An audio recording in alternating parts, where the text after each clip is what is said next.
Deportasyon ang isa sa mga mainit na issue na tinututukan ngayon sa Amerika sa pag-upo ni Donald Trump. Sa Canada, patuloy din daw ito. At dahil nagbabadya ang isang pinaagang eleksyon, ang mga posibleng plano sa mga nawala ng status, di muna prioridad ng bansa ngayon. Narito ang report. If you were to look at the numbers of people that we have had to remove from the country during this year and last, they are record highs. So enforcement is happening, but it isn't something that we do lightly. Habang inaasahan ng mass deportation sa pag-upo ni Donald Trump bilang Pangulo ng Amerika, sinabi ni Immigration Minister Mark Miller sa pagbisita niya sa Vancouver Miyerkules na patuloy din ang deportasyon sa mga out of status na nasa bansa. People that face expiring visas in various categories have a choice, and it is often a choice that they exercise, which is to leave. They can stay or they can leave. If they stay, they're in an irregular position and they are breaking the law. That's got to be quite clear. It is also clear that when you have a temporary program, it has to mean something. It means that people eventually may have to leave or are expected to leave. Humarap sa Greater Vancouver Board of Trade si Miller para depensahan ang mga pagbabago sa mga polisiya ng immigration sa bansa.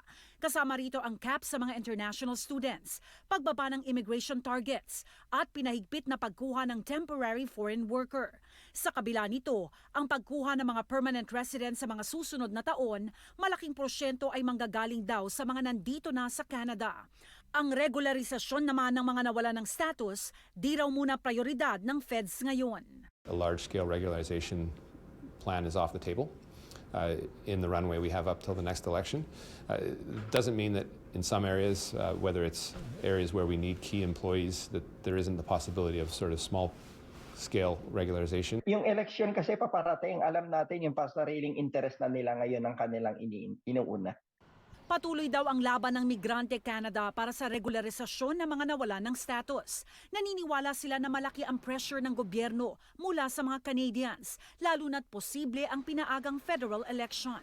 Ang undocumented ay hindi nila ginusto na mawala ng status. Biktima sila ng changes, biktima sila ng abusive employer, unscrupulous consultant.